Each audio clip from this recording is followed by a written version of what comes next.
Welcome back to the Growology School's online marijuana grow course. Now that we've gotten through the flowering stage of this process and our buds are ready to be harvested, let's talk about what actually goes into the harvest. But first, once more, I want to really stress and drive home this point about pH testing.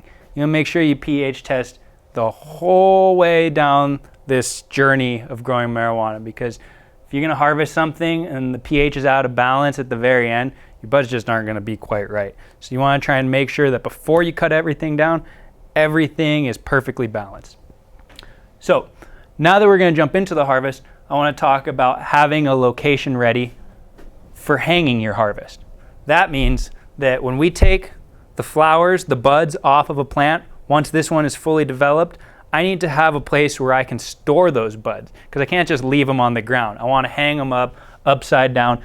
And so that's why having your location prepared ahead of time is absolutely important, because once the flowers are down, they need to go back up. They need to be dried out, and then they need to be cured. So with that saying, have your location ready. You can run some 2x4s from one side of the wall to the other, some wire going across it. Take some wire coat hangers, and you can hang your buds on the wire coat hangers, then hang the coat hangers on the wire itself. That's really one of the most effective ways to do it. If you don't have that many buds and you have a large space, you can just hang the buds on the wire if you want. That way they're not all bunched up together. But that does help them keep a little bit of their moisture inside the buds, as opposed to losing all of it in the very beginning. Because dried out buds that just crumble, those are almost as bad as buds that haven't been cured and are wet and won't burn. Once you have that location, you want to make sure that you control the temperature, get that thermometer, the hygrometer out that we talked earlier, measure what temperature your room is. You want to keep it a little bit on the cooler side, not too hot, because like I said, you don't want to dry those buds out. About 65, 70 degrees ought to do. If it's colder than that at night, you want to add a heater in there. You want to make sure you turn the heater off though in the day if it gets too warm. And proper ventilation, meaning that you still got some airflow. Have some box fans, have a breeze going through. Don't let anything ever stagnate in the growing process. So now that we've discussed those two things, these are the two things that you need to have ready before you cut your plants down. This right here is how we know when to cut our plants down. The pistils, the little white hairs that determine whether the plants were female flowers or male genitalia, the pistils start to go from that white color, they turn to like a reddish golden brown. And this indicates that the flowers are about to die, meaning that they're kind of at their full potency at this exact moment. And if you take a closer look at the flowers, once they've turned that reddish gold color, you'll see the trichomes. And the trichomes are these little clear globules that contain either the THC or CBD, depending on the strain you're growing. Actually, both. But the trichomes are basically what give your pot its distinctive high. That being said, in the formation, the development of them, you want to use a magnifying glass to truly be able to see and examine what your trichomes are doing. Like I said, they start as little clear globules, but they will slowly turn a kind of cloudy, milky color before becoming amber. And once they start to become amber, once again, you're getting a little bit late into the harvest and you want to get those things down right away. Essentially, what happens is clear trichomes are not fully developed. Clear trichomes are still producing THC, still producing CBD, and if you cut them down when the globules are still crystal clear, you haven't let your pot reach its full potential, its full potency. So give it just a little bit longer. If mold or any mildew is becoming an issue, you can try to spray like we discussed earlier, but do so sparingly, only if you need to, and it's only going to buy you a few days, maybe a week tops. But let those buds go just a hair longer. You want to get a nice milky cloudy color throughout all the trichomes, with some being clear, some being amber. This is when your THC is at its full potency. So the milky trichomes are basically what you want. That's what we're going for. That's when your pot is as good as it's going to get. Once they start to turn amber, the THC actually, the potency goes away. You lose THC, the tetrahydrocannabinol, and you start to get CBD. That CBD and THC balance each other. CBD brings the THC back. THC, the psychoactive ingredient, gives you that sort of mental high. Is discussed more in our strains lesson if you need any more information about it. But essentially the THC psychoactive ingredient, you're kind of in your own head, makes you a little bit creative, a little bit energetic. The CBD counterbalances that. Those are more heavily found in indica strains. And the CBD is kind of gives you that little bit of a relaxing feeling. It's often used to treat bodily injury, reduces inflammation, that sort of thing. Again, more information can be found if you go back to lesson 2 when we talk about the various strains of marijuana and how it pertains to your grow.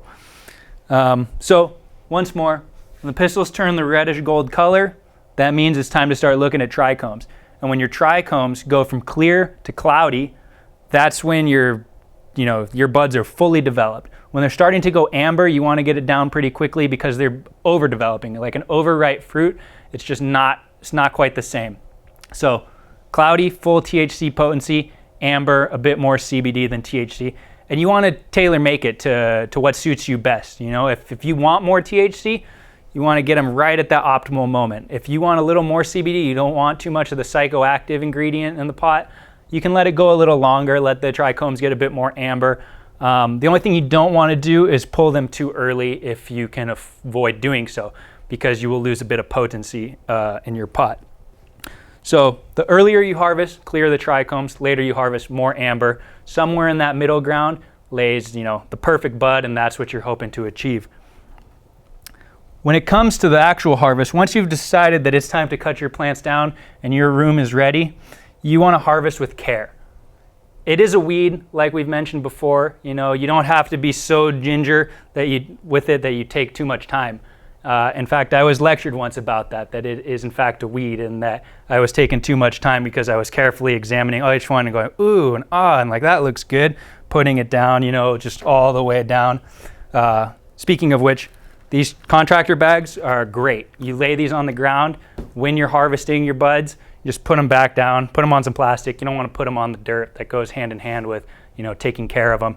But you don't have to take them and hang them on the coat hanger. Put them all down, just lay your bag out, put the buds on the bag, fold the bag up, put it in the back of a truck, get it to where it's going, put it in your hanging room, get it on the coat hangers. You start with the biggest colas first, and you want to work your way down. That's why I was saying just a second ago about how I was taking these big buds. The colas are where the stem goes up and you have the biggest bud. That's kind of your primary flower. That's the one that's been growing the most. It's the main stem. It's usually the biggest one. It's usually the one that develops trichomes first. So you want to clip that one because that sends a signal to the plant that its life cycle is coming to an end. It's over. You clip that, put it down in your bag, and you move on to the rest of the plant. You don't have to harvest your entire plant all at once because since you remove that cola, there is still energy stored in the roots, and it's going to send all that energy up to the rest of the flowers to try and get them to produce a little bit more before the plant's life is ended. So by removing the top one, it actually sends a signal to the rest of them to grow before they too get cut down and die. So start from the top down, biggest cola first. Some people will take the whole plant at the exact same time, but I recommend if you can, take the top one, take some other big ones, and come back for a second harvest in a few days' time if you have the capability. In addition to that, we use the plastic bags, like I said, put them on the ground, keep your area clean, keep your buds clean. You don't want to be messing with and handling them too much because the trichomes will start to spread all over the place and you're going to lose a bit of that potency. The more you touch it, the more contaminated your buds get. So, don't drop it in the dirty soil. Don't rip the buds off. For instance, if you have a trellis, when you're removing, if you've properly trained your plants, your plants are going to be all mixed up in these squares. So you want to make sure that you carefully remove them from it. Snip just below the trellis if it's hanging horizontally like this. Snip just below the trellis and pull it out. One thing you don't want to do is you don't want to cut this up because you can save this and you can use it next year. You can always fix any little holes that you have, but this is reusable if you do it right. And that'll save you money on next year's grow. Same with wires. If you come across any wires, they're long enough. You can keep them in a pile, use them again. because why wouldn't you? You save a little bit of money next year, and it's just a reusable product. You don't have to go out, waste any time or effort buying any more. As for the tape, this isn't really reusable. You can just make sure you throw it away properly. And yeah, so like I said, also save these materials, work gingerly. Don't rip anything, don't cut anything you don't have to. Just bring those big colas down and harvest the rest later if you'd like, because it will keep growing. And lastly, you don't want to take too much time, just because you can always come back for more. And it's called weed for a reason. It's not an orchid. It's not something that you're going to break the stem. So after the harvest, once we've got it all down in our plastic bags, we're going to move it to the hanging room. The hanging room is that room built earlier specifically with the wires and the coat hangers, temperature controlled with popper ventilation. When you hang your buds, you want to hang them upside down. So what you would do is you would have your coat hanger, you would take your bud, say this was my plant right here, I would clip it here, and I would hang it just on one of the branches that's already there, upside down, so all the leaves, all the flower compacts upon itself. You're going to hang them upside down, and you're just going to let them dry. You're going to let them dry for a couple days, 2 days, 3 days, good enough. You just want it to be to the point where when you pop a bud off the stem, it snaps. You don't want to have to pop it and kind of wiggle it off because it's not, it's still moist inside, it's still alive. You just want to make sure that when the bud separates from the stem easily, that's a perfectly dried bud. You're going to keep temps cooler in your hanging room. I think I mentioned that here earlier, 65, 70 with some good airflow. You just don't want to keep it too cold, and you don't want to let too much moisture get lost. If you have to add a humidifier in there, you don't want dry buds. You can always, it's much easier to pull moisture out than to put moisture back in. It can be done both ways, but just by paying attention to your environment that you've created for it is really going to be the easiest way to get the best product that you can. Eventually, after you've pulled it from your hanging room, you're going to have to cure it. There's a couple different things. So you hang it, it dries. You can either buck it, which is to get rid of a lot of the fan leaves. It's getting rid of excess material that's not actual bud material. That's the bucking process. Trimming process is even more in-depth form of bucking. Trimming again gets rid of excess leaf and really brings you down to the bud as we know it that you find in the dispensaries. And once you get it here, you want to cure it. Curing it is the process of storing the buds to allow the moisture to evenly distribute what is there and preserve these buds. Properly curing something takes at least 2 weeks, sometimes a month. It's really up to personal preference. But essentially what you want to do is you want to cure these buds in a dark room. You open them up for a little bit just to let some of the moisture escape, close them back up. I do it in plastic bags. Some people do it in mason jars. It's really up to you, and it depends on the amount of pot that you have. So once you've hung it, you've pulled it down and it's dry, you definitely want to make sure to cure it. Improperly cured bud, it's that wet, sticky stuff that does not burn properly. Kind of burns almost black. It doesn't turn that white ash color, and it's a little bit harsh. One last thing to touch on too in regards to this. Once you've cured your buds, you should know exactly what marijuana you have in that jar because you've been labeling the whole process throughout. Labels are crucial. It lets you know whether that's an indica or a sativa in that jar that you just harvested, and beyond that, which indica or which sativa it is. Because if you've got multiple plants growing, if you're not paying attention to it, you can easily forget what you have by the time you've harvested it all. So labeling is absolutely crucial the whole way through. In fact, there's a program instituted here in California called Track and Trace, meaning that they know exactly what bud came from what seed because you've been tracking and tracing it the whole way through. So this one bud, they know exactly what seed it came from, what garden bed it came from, and that's the importance of labeling. At a commercial level, it's essential. You can't do it without it. At your home, you can get away with it, but it's always nice to know exactly what you have in your hands.